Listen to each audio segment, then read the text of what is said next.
Hello, it's 9 p.m. in RTD. It's time to English New Edition for tonight headlines. We have of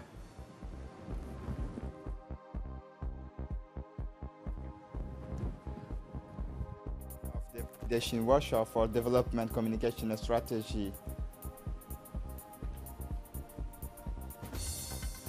For the international scene, how Russia managed to get the vaccines so quickly for COVID-19. Welcome to our newsroom. The President of the State of Puntland, Somalia, Said Abdullahi Deni, accompanied by large delegations of members of government and the people of Puntland, left the capital this afternoon on his departure from Djibouti Airport. President of State of Puntland had a brief meeting in the VIP lounge at Djibouti Airport with the Minister of Agriculture and discussed the ways and means of strengthening cooperative relations between the two parties. During his stay in Djibouti, the President of Puntland held talks with the head of state, His Excellency Ismail Omar Guelleh, President of the Republic, where several issues were discussed during the hearing. The support that the Republic of Djibouti is in a position to provide to Somalia with regard to the main challenges on the current agenda of that sisters nations was discussed. The expertise and transfers of skills that our country can share with Puntland in that region is a legitimate quest to equip itself with modern port infrastructure was another aspect of the discussions.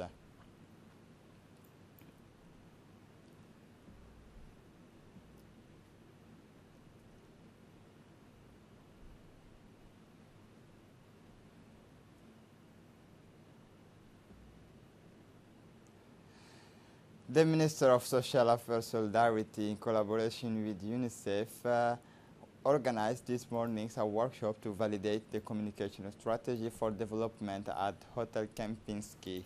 This workshop was chaired by Secretary General of the Ministry of Social Affairs, Ifrah Ali Ahmed, in the presence of the Deputy Representative of the UNICEF in Djibouti and the representative of the different ministerial department. This communication strategy plays an important and vital role in informing, sensitizing, and mobilizing the entire population. Indeed, the organization of the workshop aims at implementing strategy on essential social practices that meets all these criteria because it is based on a formative research is conducted in 2019 that has identified solutions and to be an actors in their own development. In his address, the Deputy Representative of UNICEF, Pierre Signé, recalled that communications for development is one of the important strategies for improving the situations of children. For her part, the Secretary General of the Ministry of Social Affairs Solidarity, Ifrah Ali Ahmed, recalled the importance of this workshop. Listen to this report. Mesdames et messieurs, comme vous le savez, Djibouti fait face, à l'instar des nombreux pays en développement, à des défis multiformes. Ladies and gentlemen, as you know, Djibouti, like many developing countries, faces multifaceted challenges that the COVID pandemic has only exacerbated the fight against poverty, food insecurity, and social inequalities. Also, the lack of access to basic social services, access to health, education, water, and sanitation, and so on, are issues and challenges that we must address in order to build a more just, inclusive, and supportive society. Faced with this, the Ministry of Social Affairs and Solidarity, which is of course based on the 2035 vision and the objectives of sustainable development. After 2 days of intense activities, these times it was times for entertainment and relaxation. It's very early in the morning, so as the first day since their arrival, the scouts gathered in a semicircles to sing the national anthem before gathering around breakfast and heading out to the field. A friendly football match between the youth of Dai and the visitor was the order of the day. A match that allowed both parties to get to know each other, to exchange, and above all, to keep the links. A match that ended in a small victory for our scouts, but which really did not have much importance given the atmosphere that reigned after the effort comfort. The young people were invited to sit down with the Secretary of State for Youth and Sport, Hassan Mohammed Kamil, for diners above all to share experience they had lived on their 8th of day. For his part, the State Secretary for Youth and Sport, His Excellency Hassan Mohammed Kamil, said in his speech, "You were all exemplary for the first days until today." Listen for more detail. L'amour du pays, l'amour du drapeau, d'accord, qu'il ne faut pas oublier, parce que la jeunesse que nous avons aujourd'hui, c'est une jeunesse beaucoup plus orientée vers les smartphones. It's the love of country, love of the flag, which we shouldn't forget because the youth we have today is much more oriented towards smartphones and computers, and it hurts your eyes. It's your word, we're not going to push you on it. But Djiboutians who can't sing the national anthem, you have to learn titles. Besides, you don't just sing it at the football, you see. It didn't just happen by chance. There are men and women who fought, sacrificed, died for it, who were deported from Djibouti to France and Madagascar, imprisoned. And you, today, you have found a country that is paying for it. Thank God for that, to our leader, because today here there is peace in Djibouti. And peace didn't just happen by a snap of a finger. There are people and men and women who have kept it. That's what we need to instill in the youth today, civility. The House of the Citizens, faithful to these commitments of public services of proximity, within the framework of the promotion of the e-commerce in Djibouti to proceed in its premises today to the signature of a partnership agreement with the Bank of Africa in the file of distributions of prepaid bank cards.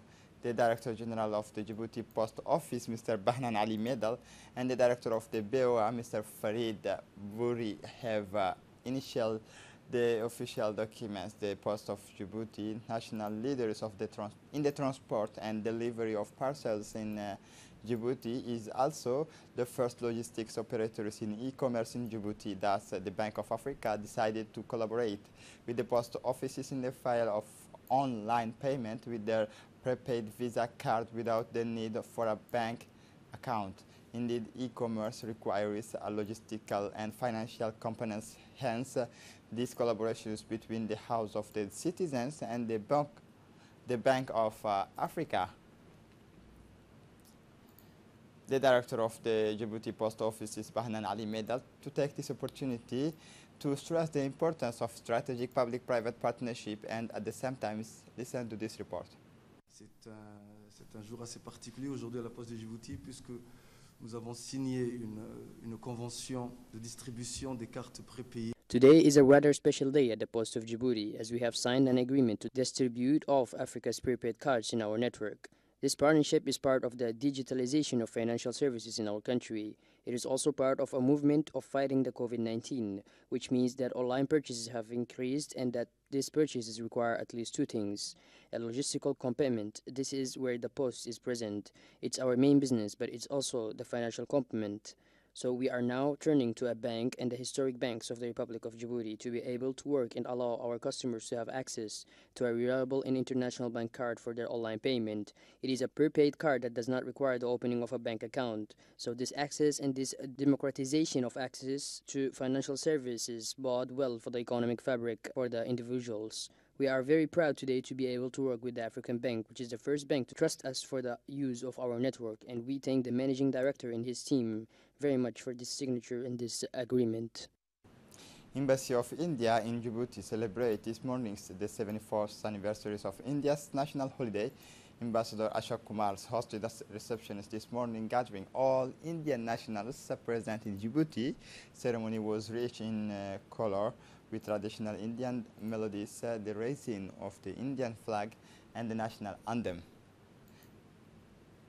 The Indian ambassador, acting directors of bilateral relations of the Ministry of Foreign Affairs and the captains of the ship commanders Vishal Bishnoi, as well as some officers and members of the Indian community took part in this ceremony of the National Day of India on August 15.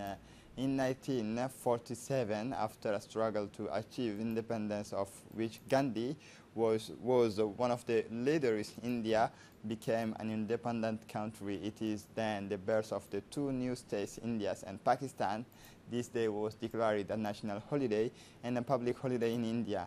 On these occasions, many events take place in major cities, militaries, parade, concerts, running races, kids competitions. It's also the day when the Indian president addresses the nation from the Red Fort in Delhi.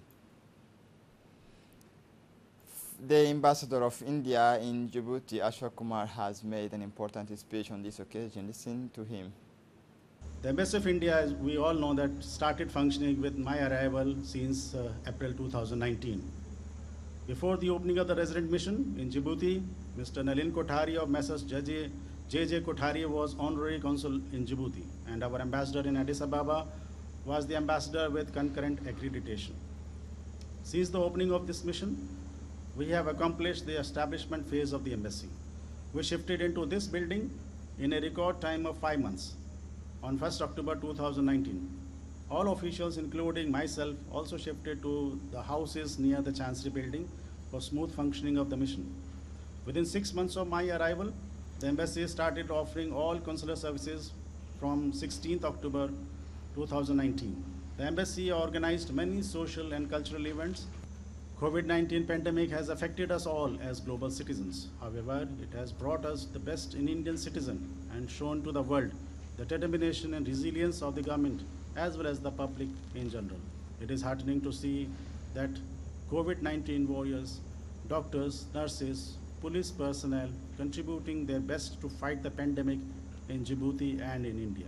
Moreover, COVID-19 infection rate in Djibouti has seen a significant reduction. It's a matter of great relief to all of us. I look forward for further strengthening of India-Djibouti bilateral relations. I wish safe and a happy life to all of you. Thank you very much.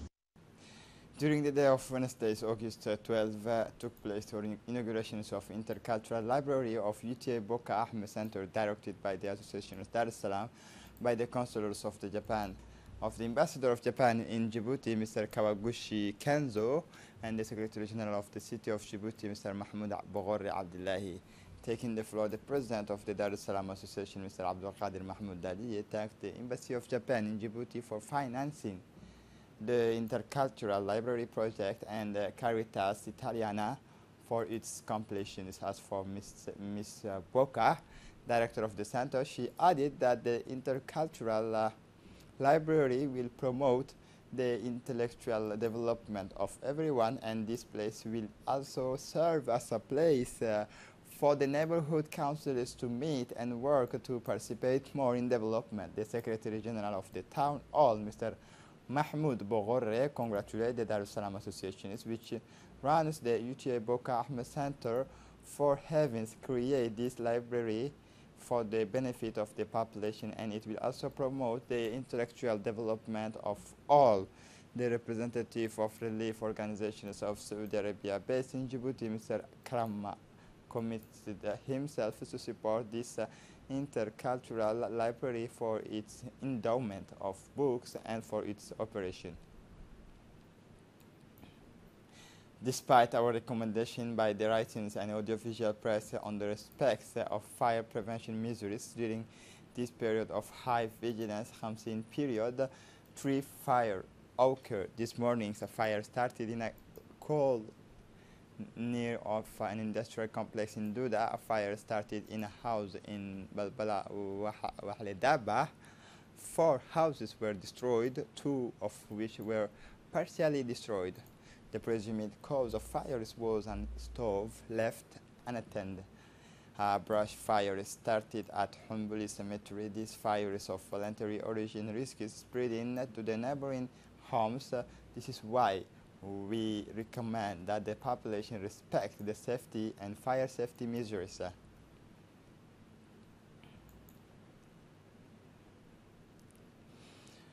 In recent times, a phenomenon that until now was rare in our country is beginning to gain momentum among young people. Indeed, petty criminals from neighborhoods are grouping together to form organized gang to commit criminal acts.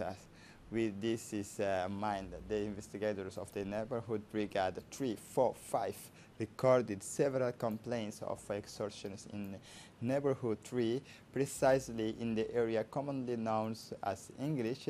The investigators also noted several similarities in victim statement. Indeed, the objects extorted are all mobile phones of different brands, and the criminal acts occur this multiple perpetrator. The investigations carried out in the file have shed light on the existence of an organized gang, certainly incipient but already well established in the file of extortions. This gang has even given itself a street name, Qub iyo Qaylo. That's on August 13, 2020. At 6 a.m., the investigator of Brigade 345 succeeded in identifying and arresting 8 individuals forming this organized gang. The searches carried out at the various fences led to the discovery of 9 mobile phones forcibly removed from the victims. The armed forces of the arrested regiment stationed in Ali Une made a significant seizures of a contraband cigarette during patrol operations in cooperation with the Customs Brigade. The contraband cigarettes were smuggled in front of the southern borders and were destined to the capital's market. The vigilance of the elements prevented the disposal of these large consignments of contraband cigarettes with to the national economy. After the seizures, the consignment of contraband cigarettes was destroyed by the fires in the presence of the head of the regional customs brigade. The summer animation is organized by the State Secretariat for Youth and Sports in partnership with the Ministry of Women and Family, the Ministry of Budget, the Ministry of Interior, Communication, City Hall of Djibouti, RTD, National Olympic Sport Committee. Was held Fridays afternoons at Siesta Beach, where a musical animations of several national artists of group performed. Present at the same time were representatives of the Secretary of State for Youth and Sport, the Minister of Women and Family, the Mayor of Djibouti.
For the international scene, COVID-19 records increase in cases since May in France, with the wearing of masks extended in Paris. More detail with Dini Musa.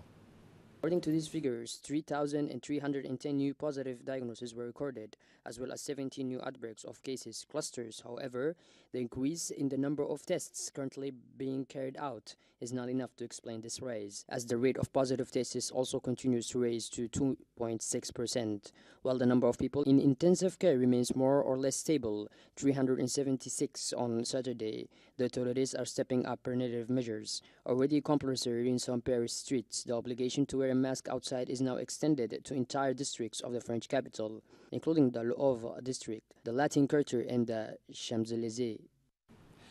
How Russia managed to get the vaccine so quickly? More detail in this report. Russian President Vladimir Putin said at a press conference on Tuesday, August 11, that Russia had developed the first vaccine against the new coronavirus. A regulatory authorization for development has been given by the Russian Ministry of Health of the Nikolai Gamela Institute, a state research center in epidemiology and microbiology located in Moscow. The Deputy Prime Minister for Health, Tatiana Golikova, said she hoped to start vaccinating medical staff and then teachers in the coming weeks. The rest of the population should be vaccinated as of its release on 1st January 2021, according to the Ministry of Health's National Drug Register, consulted by Russian news agencies. This is it for the news. Thanks for watching us.